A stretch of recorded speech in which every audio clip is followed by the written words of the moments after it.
যুদ্ধে খেলা চলছে অদ্ভুত এক অঙ্ক নিয়ে। ইরানের হাতে কত মিসাইল আর ইসরায়েল আমেরিকার হাতে কত ইন্টারসেপ্টর। ইরানের টানা ব্যালিস্টিক ও ড্রোন হামলার মুখে প্রশ্ন উঠছে আমেরিকা ও ইসরায়েলের প্রতিরক্ষা সক্ষমতা নিয়ে। বিপজ্জনকভাবে কমেছে আমেরিকা ইসরায়েলের ইন্টারসেপ্টর মজুদ। মাত্র ২-৩ দিনের উচ্চমাত্রার ক্ষেপণাস্ত্র বিনিময়েই আমেরিকা ইসরায়েলের প্রতিরোধ ক্ষমতা চাপে পড়েছে। কারণ এক একটি ক্ষেপণাস্ত্র ঠেকাতে প্রয়োজন হয় ২ থেকে ৩টি ইন্টারসেপ্টর। ফলে ইরানের প্রতিটি সালভো বা ক্ষেপণাস্ত্র তরঙ্গ আমেরিকা ইসরায়েলের প্রতিরক্ষা মজুদকে দ্রুত শূন্যর দিকে ঠেলে দিচ্ছে। আমেরিকা ইসরায়েলের প্রতিরক্ষার মূল ভরসা থার্ড বা প্যাট্রিয়ট। ২০২৫ সালের জুনে ১২ দিনের যুদ্ধে আমেরিকা প্রায় ১৫০টি থার্ড ইন্টারসেপ্টর নিক্ষেপ করেছে, যার প্রত্যেকটির মূল্য ছিল প্রায় $১৫ মিলিয়ন। বর্তমান সময়েও ইরানের মিসাইলের আঘাত ঠেকাতে এই ধরনের ইন্টারসেপ্টর ব্যবহার করছে আমেরিকা ইসরায়েল। প্রশ্ন হচ্ছে, ইন্টারসেপ্টরের ব্যবহার এই গতিতে চললে মজুদ কতদিন টিকবে? প্রতিরক্ষা বিশ্লেষকদের মতে উচ্চমাত্রার হামলা অব্যাহত থাকলে কয়েকদিনের মধ্যেই অপারেশনাল স্টক উল্লেখযোগ্যভাবে কমে যাবে। উৎপাদন বাড়াতে সময় লাগবে মাসের পর মাস। এই সুযোগেই আমেরিকা ইসরায়েলকে তছনছ করে দেবে ইরান। যদি ইরান আরও কয়েকদিন টানা হামলা চালায়, তাহলে তেল স্থাপনা, বড় বিমান ঘাঁটি ও কৌশলগত বিমান ঘাঁটি লক্ষ্যবস্তু হবে।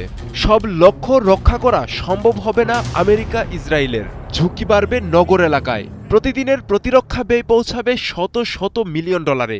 এই পরিস্থিতি দীর্ঘস্থায়ী হলে এটি প্রযুক্তির লড়াই নয়, বরং সহনশীলতার লড়াইয়ে পরিণত হবে।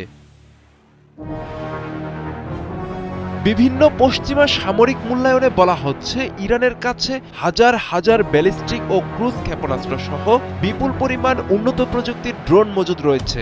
সুনির্দিষ্ট সংখ্যা প্রকাশ করা না হলেও অনুমান করা হয় ইরানের স্বল্প ও মধ্যপাল্লার ব্যালিস্টিক ক্ষেপণাস্ত্র রয়েছে কয়েক হাজার। ক্রুজ মিসাইল ও ড্রোনের সংখ্যাও হাজারের বেশি। ইরানের কৌশল হচ্ছে মিশ্র হামলার মাধ্যমে ব্যালিস্টিক, ক্রুজ ও ড্রোন একসঙ্গে ছুড়ে প্রতিরক্ষাকে বহু স্তরে ব্যস্ত রাখা। এতে প্রতিটি হামলায় একাধিক স্তরের ইন্টারসেপ্টর ব্যবহার করতে হবে। উপরের স্তরে থার্ড, নিচে প্যাট্রিয়ট।